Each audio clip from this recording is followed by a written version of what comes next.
जय जिनेंद्र। आज हम NCERT 12th micro economics chapter 1 माध्यमिक शिक्षा मंडल के नए प्रश्न बैंक को हल करेंगे।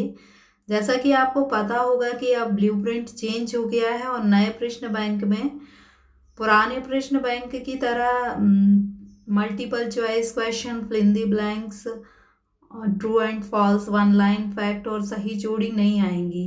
इस बार आपको जो नया प्रश्न बैंक है उसमें केवल बहुविकल्पीय प्रश्न यानी एक क्वेश्चन के 4 आंसर वाले क्वेश्चन ही दिए गए हैं। इसके 1 से 10 तक क्वेश्चन आपके पुरानी प्रश्न बैंक में से लिए गए हैं और 21 से 30 तक नए क्वेश्चन ऐड किए गए हैं। तो आपकी सुविधा की दृष्टि से मैंने 1 से लेकर 30 तक किए हैं। तो शुरू में आपको पुराने क्वेश्चन मिलेंगे 10 तक और उसके बाद नए क्वेश्चन मिलेंगे।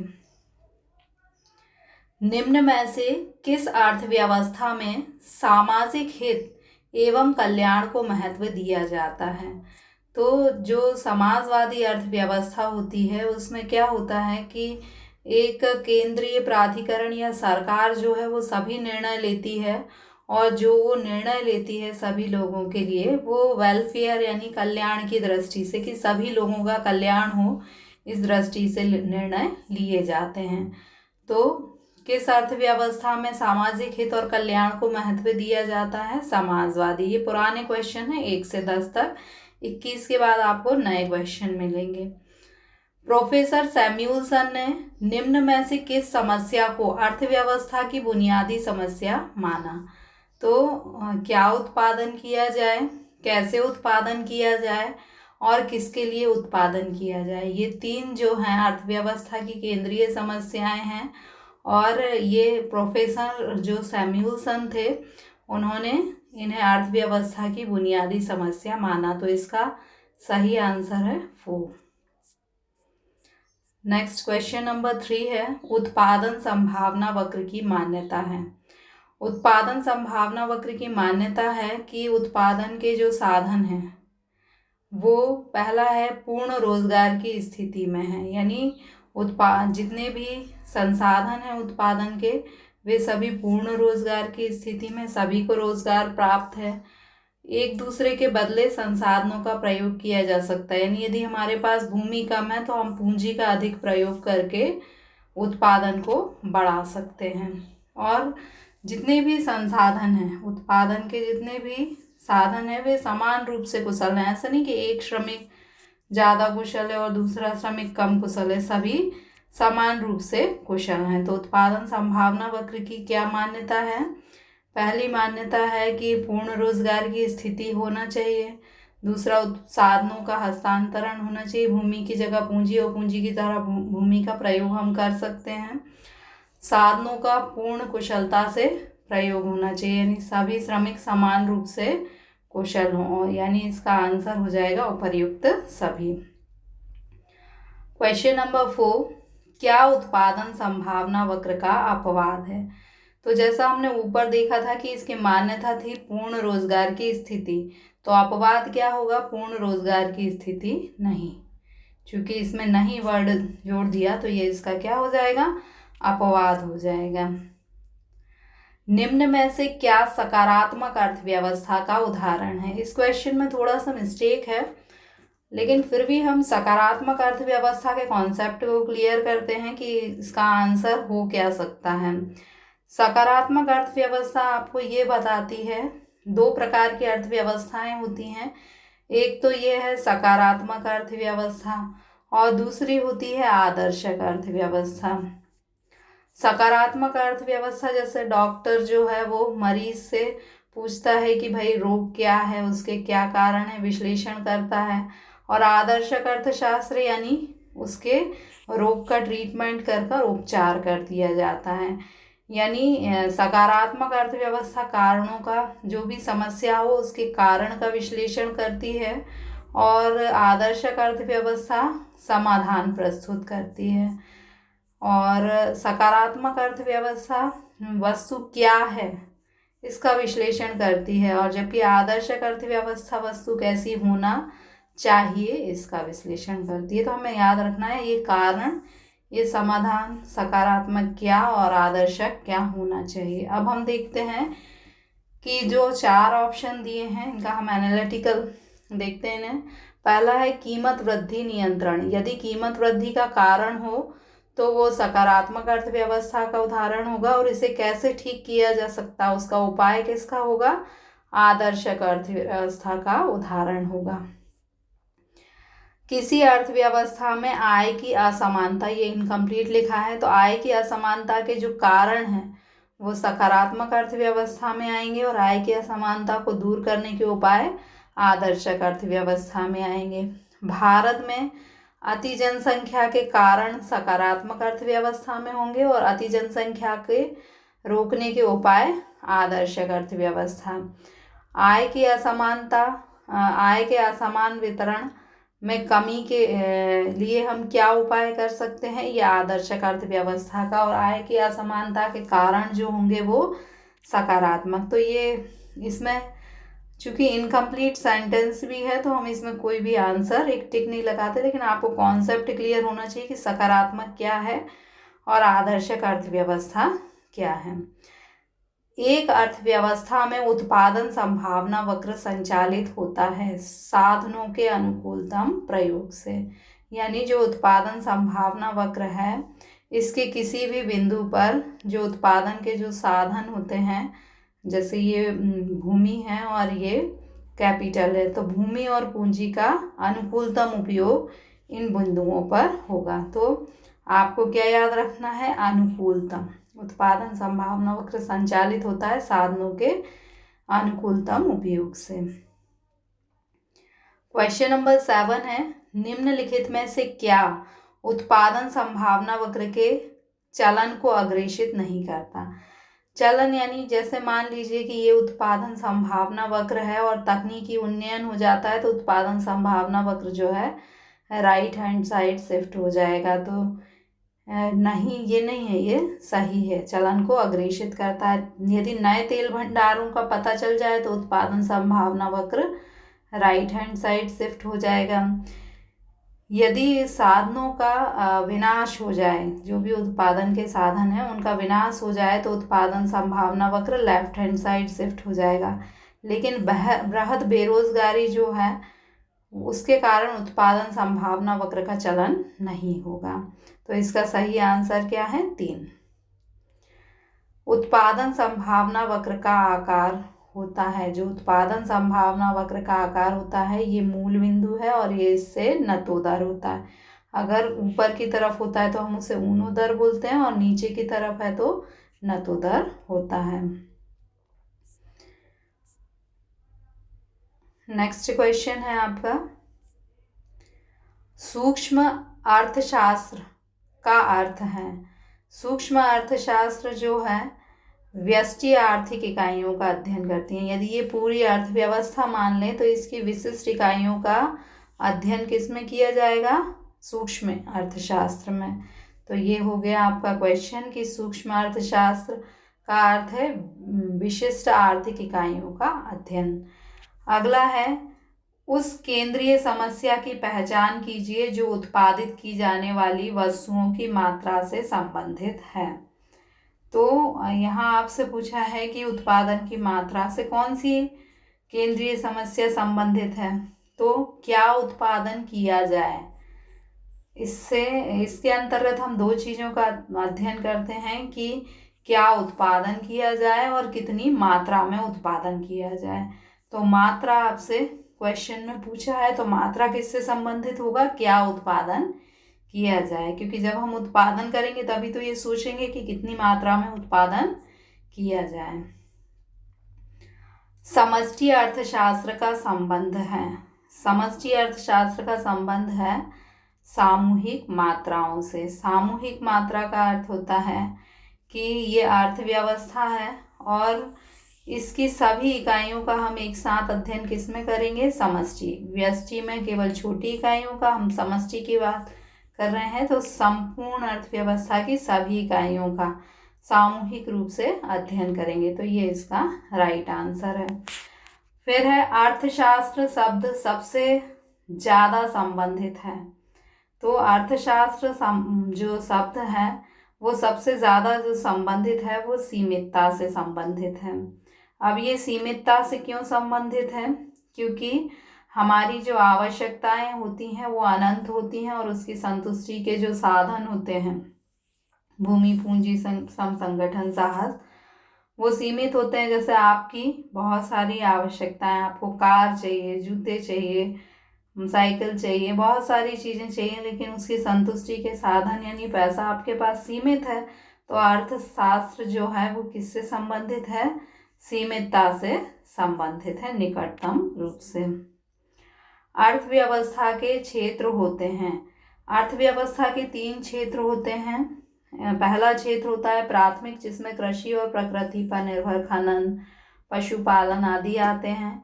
द्वितीय क्षेत्र में औद्योगिक क्षेत्र आता है और विनिर्माण क्षेत्र भी कहते हैं, और तृतीय क्षेत्र में सेवा क्षेत्र आता है। तो इस प्रकार अर्थव्यवस्था के 3 क्षेत्र हैं। वैसे तो अर्थव्यवस्था के चौथा क्षेत्र भी होता है और 5वां क्षेत्र भी होता है, लेकिन वो भूगोल की दृष्टि से होता है। और ये नवीनतम अवधारणा आपकी बुक में 3 ही क्षेत्र दिए हुए हैं इकोनॉमिक्स की बुक में, इसलिए हम 3 को सही ऑप्शन मानते हैं। फिर है उत्पादन संभावना वक्र की मान्यताएं हैं। उत्पादन संभावना वक्र की मान्यता है पूर्ण रोजगार की स्थिति, साधनों का हस्तांतरण और साधनों का पूर्ण कुशलतम उपयोग, यानी उपर्युक्त सभी। तो उत्पादन संभावना वक्र की क्या मान्यता है कि सभी लोग जो अर्थव्यवस्था में हैं उन्हें रोजगार प्राप्त है और साधनों का पूर्ण कुशलता से प्रयोग हो रहा है, और साधन जो है हस्तांतरणीय है, यानी हम भूमि की जगह पूंजी और पूंजी की जगह भूमि का प्रयोग कर सकते हैं। इसी प्रकार अन्य संसाधनों का भी। अगला है व्यष्टि और समष्टि अर्थशास्त्र दोनों हैं परस्पर पूरक। पूरक का अर्थ क्या है कि पूरक का मतलब होता है, ये है आपकी छोटा, हमने अर्थव्यवस्था का अध्ययन किया तो ये है आपकी व्यष्टि अर्थशास्त्र, और यदि हम संपूर्ण अर्थव्यवस्था का अध्ययन करें तो वो क्या हो जाएगी? समष्टि अर्थशास्त्र। तो जो ये व्यष्टि और समष्टि एक दूसरे के पूरक हैं। पूरक क्यों है? क्योंकि व्यष्टि अर्थशास्त्र की कमी को समष्टि पूरी करता है और समष्टि अर्थशास्त्र की कमी को व्यष्टि अर्थशास्त्र पूरा करता है। जैसे एक व्यक्तिगत उत्पादक को निर्णय लेना है कि उसे क्या उत्पादन करना चाहिए, तो वो संपूर्ण अर्थव्यवस्था में देखेगा कि किस वस्तु की मांग है, उसके आधार पर उत्पादन करेगा। यानी व्यष्टि निर्णय लेने में किसने सहायता की? समष्टि ने। इसी प्रकार समष्टि अर्थशास्त्र में जो भी नियम बनाए जाते हैं, क्या वो किसी व्यक्ति के कल्याण पर प्रभाव डालेंगे, इसका अध्ययन व्यष्टि के अंतर्गत किया जाता है। इस प्रकार व्यष्टि और समष्टि एक दूसरे के पूरक हैं। क्यों पूरक हैं? क्योंकि वो एक दूसरे की हेल्प करते हैं, एक दूसरे की कमियों को दूर करते हैं। फिर है अर्थव्यवस्था की मौलिक समस्या किसका सामना करना है? तो अर्थव्यवस्था की मौलिक समस्या है असीमित आवश्यकता और सीमित साधन। तो हमारी जो आवश्यकताएं हैं वो असीमित हैं और उसकी संतुष्टि के साधन कैसे हैं? सीमित हैं। और यही क्या है? अर्थव्यवस्था की मौलिक समस्या है, मूलभूत समस्या है, बुनियादी समस्या है। अगला क्वेश्चन है कि अवसर लागत है। अवसर लागत जो है अगले सर्वश्रेष्ठ विकल्प। मान लीजिए कि आपको 2 विकल्प उपलब्ध हैं। एक तो आपको यहाँ आप काम करेंगे तो आपको 10,000 रुपये मिलेंगे और यहाँ काम करेंगे तो आपको 20,000 मिलेंगे। अब आप 20,000 वाली जगह पर काम करते हैं, यानी ये अपना अगला सर्वश्रेष्ठ विकल्प था जिसका कि आपने त्याग कर दिया। तो यही क्या होगी? आपकी अवसर लागत। तो अवसर लागत क्या है? अगले सर्वश्रेष्ठ वैकल्पिक उपयोग, थर्ड वाला है आपका। व्यष्टि अर्थशास्त्र निम्न में से किस पर ध्यान नहीं देता? तो आपको पता है कि व्यष्टि अर्थशास्त्र जो है वो छोटी छोटी समस्याओं का अध्ययन करता है और समष्टि अर्थशास्त्र बड़ी बड़ी समस्याओं का अध्ययन करता है। तो अब आप बताइए, क्या बेरोजगारी छोटी समस्या है या बड़ी समस्या है? पता है आपको कि बेरोजगारी बड़ी समस्या है, तो इसका व्यष्टि अर्थशास्त्र में अध्ययन नहीं किया जाएगा। फिर मुद्रास्फीति यानी कीमत में बहुत तेजी से वृद्धि को कहते हैं मुद्रास्फीति, तो ये भी बड़ी समस्या है, इसका व्यष्टि अर्थशास्त्र में अध्ययन नहीं किया जाएगा। कुल मांग यानी संपूर्ण अर्थव्यवस्था में जो पूरी मांग है वो कुल मांग होगी, तो ये भी व्यष्टि में नहीं समष्टि में अध्ययन किया जाएगा।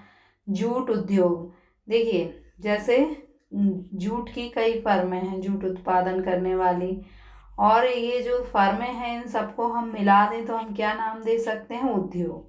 तो जूट उद्योग तो बड़ी चीज हो गई, तो इसका भी अध्ययन नहीं, तो प्रयुक्त सभी इसका आंसर होगा, जो कि इसमें दिया नहीं गया है। अगला है आर्थिक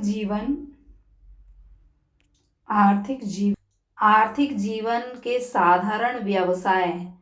अर्थशास्त्र जीवन के साधारण व्यवसाय में मानव जाति का अध्ययन है।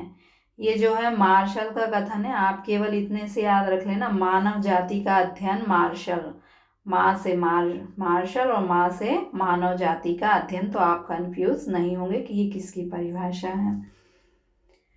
निम्न में से कौन सा सूक्ष्म अर्थशास्त्र के अंतर्गत आता है, तो सूक्ष्म अर्थशास्त्र यानी छोटी व्यष्टि अर्थशास्त्र जो है उसके अंतर्गत हम इस बात का अध्ययन करते हैं कि जो उत्पादन के साधन हैं उनकी कीमत का, उनको कितना पारिश्रमिक मिलना चाहिए, यदि श्रमिक ने काम किया है तो उसे कितनी मजदूरी मिलना चाहिए, तो साधनों के पारिश्रमिक का अध्ययन हम सूक्ष्म अर्थशास्त्र के अध्ययन के अंतर्गत करते हैं। और साधन को हम बोलते हैं कारक, तो कारक का मूल्य निर्धारण का अध्ययन किसमें किया जाता है, सूक्ष्म अर्थशास्त्र के अंतर्गत किया जाता है।